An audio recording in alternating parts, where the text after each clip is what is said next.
ever felt that there is some unseen hand, some unseen force that has guided our decisions, that led to some events in our life, in the course of our life? History को थोड़ा scratch करें और deeper probe करें तो हमें यही invisible pattern, invisible forces दिखाई देने लगे. For instance, many of our ancestors failed to recognize कि हिटलर और मुसोलिनी का राइज जो है वो पूरी दुनिया को कहाँ ले जाता. एक्सेप्ट मिस्टर विंस्टन चर्चिल, जिन्होंने बार बार वार्न किया where Hitler and Mussolini can lead the world to. और उसके बाद जो हुआ, जो अनप्रेसिडेंटेड ब्लडशेड किलिंग्स हुआ, उसके बाद क्या हुआ? उसके बाद हुआ बहुत सारे कॉलोनाइज्ड नेशंस आजाद हुए. यूएनओ बना जिसने एक नया रूल बेस्ड, कम से कम largely rule based world order बना और बहुत सारे नेशंस आजाद हुए और एम्पायर्स गिरे. सो ये कहा जा सकता है क्या कि इस सब के पीछे, इस डिस्ट्रक्शन के पीछे और मुसोलिनी हिटलर के राइज के पीछे भी कोई लार्जर डिजाइन या larger purpose?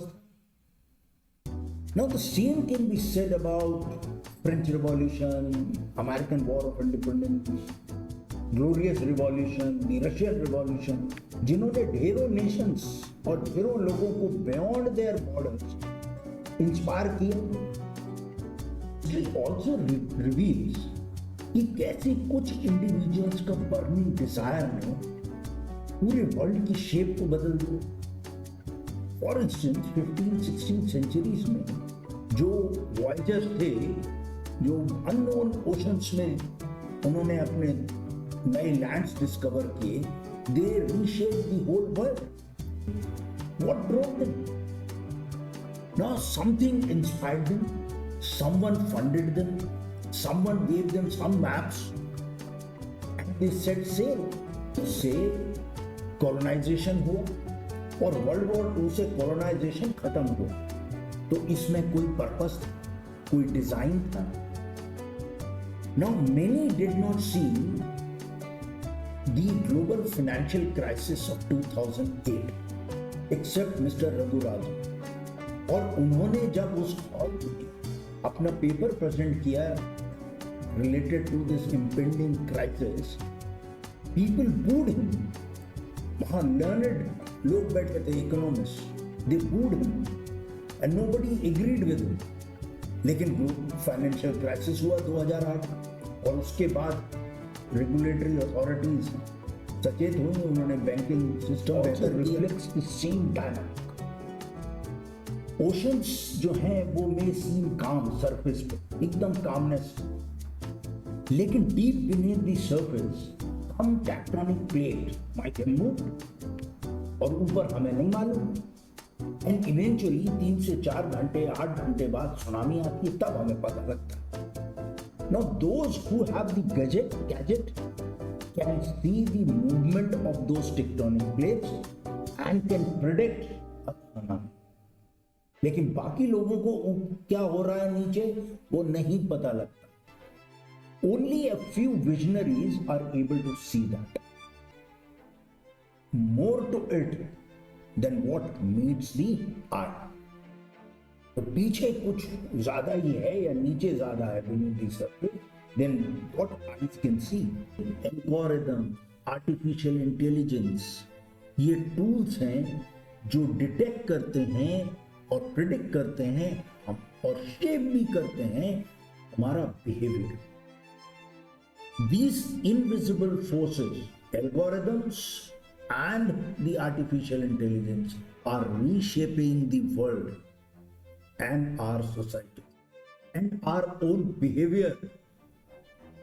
They analyze our behavior, they predict our choices and हमारे डिसीजंस को भी स्टीयर करते हैं. आप एक वेबसाइट एक बार चले जाइए जूतों से related, and you will find soon that you are flooded with the advertisements of shoes.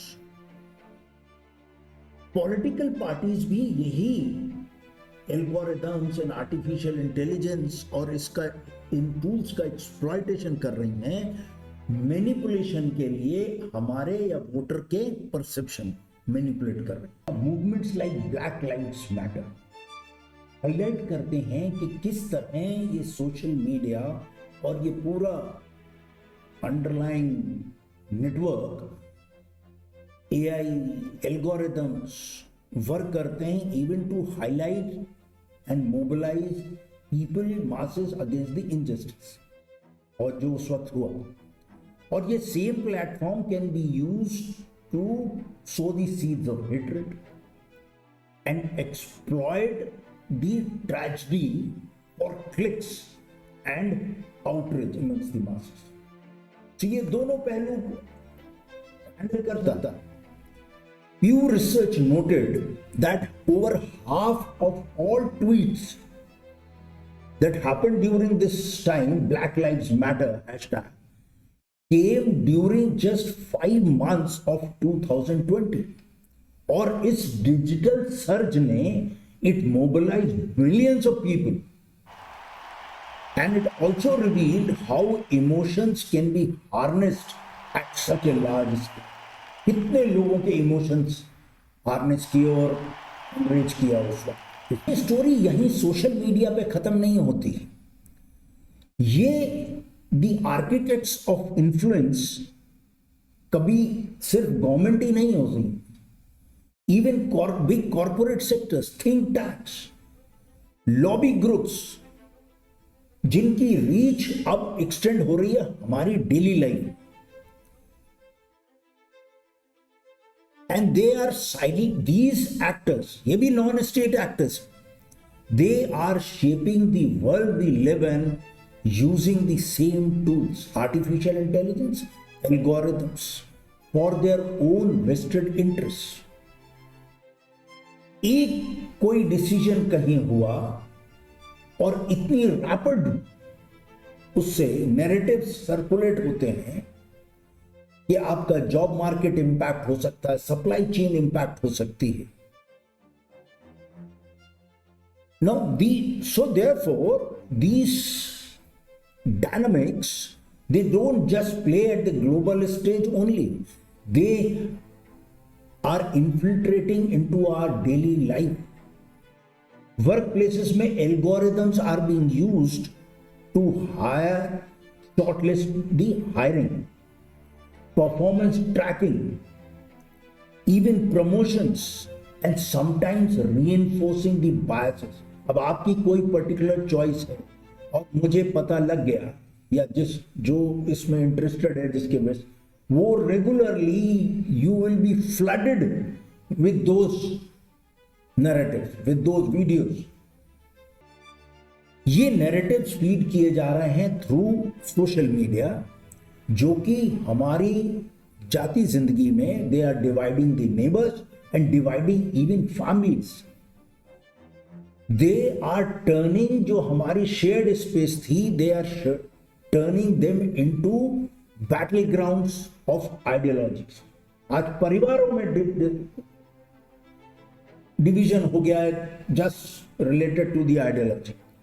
Manipulation बड़ा डेंजरस है, क्योंकि रेगुलर आपके पास नैरेटिव्स आ रहे हैं और उसी तरह के वीडियोस, उसी तरह के लेख आपके सामने परोसे जाएंगे आपकी थाली में। तो जाहिर सी बात है, एक कई बार इल्यूजन हो जाता है। और जो स्टीफन हॉकिंस ने बड़ा अच्छा कोट बोला, तो the greatest enemy of knowledge is not ignorance but the illusion of knowledge. तो ये जो आपके सामने थाली परोसी जा रही है रोज रोज नैरेटिव्स की, वो एक इल्यूजन क्रिएट कर रही है कि हम बड़े ज्ञानी, एक्चुअली है नहीं। So we live in an age where people are fed narratives so at such a fast rate कि हमारी क्रिटिकल थिंकिंग जो है वो फेड हो रही है। बच्चे ग्रो अप हो रहे हैं विद इंडॉक्ट्रिनेटेड माइंड्स कि वो समाज को किस रूप में देख रहे हैं, इतिहास को किस रूप में देख रहे हैं। Societies risk becoming filled with blind followers, अंधभक्त जिसे कहते हैं, वो पूरे समाज वैसा हो जाए। हमारी वर्क प्लेसेस, हमारे स्कूल्स, हमारी communities, they risk producing people with shallow thinking abilities, and वो इसका सेफगार्ड है, इन सब से बचना हो, इस मैनिपुलेशन से, तो अपनी क्रिटिकल थिंकिंग जो एबिलिटी है उसको डेवलप करना पड़े। वो माइंड जो कि सरफेस के नीचे क्या हो रहा है, टेक्टोनिक प्लेट्स कौन कौन सी मूव हो रही हैं, वो समझना पड़े। और कुछ स्ट्रैटेजीज हैं, one can look into it. पहला, पॉज बिफोर रिएक्टिंग। जब भी कोई पीस आप देखो इंफॉर्मेशन का, न्यूज का या कोई वायरल पोस्ट का, तो अपने आप से सवाल पूछो कि अगर मैं इस पे विश्वास करता हूं तो किसका फायदा हो रहा है। Second, diversify your sources of information. अलग अलग जगह से इंफॉर्मेशन लें और उसको क्रिटिकली एग्जामिन करें to see the whole full picture. Third, question the narratives.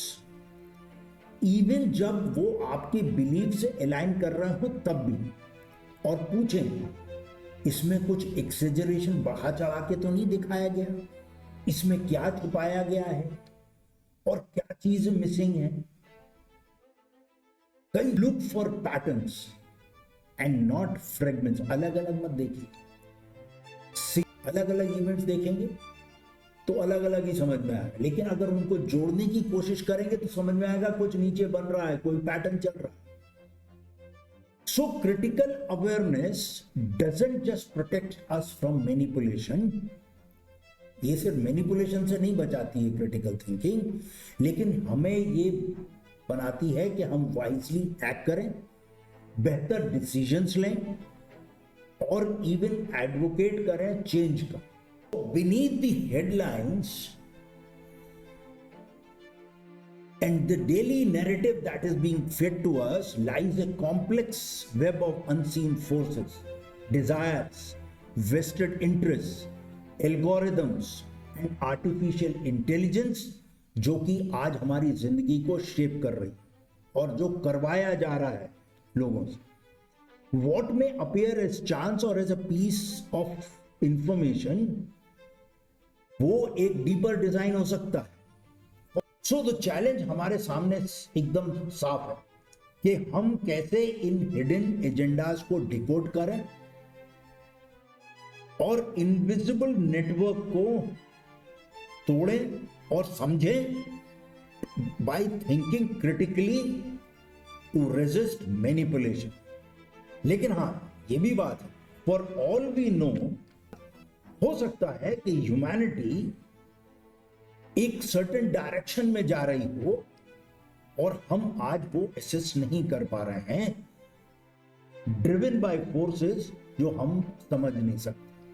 But the question remains कि क्या हम ब्लाइंड फॉलोअर्स रहेंगे इस इल्यूजन का, और हम ये देखना और पसंद करेंगे या समझना पसंद करेंगे कि नीचे क्या चल रहा है और क्यों चल रहा है।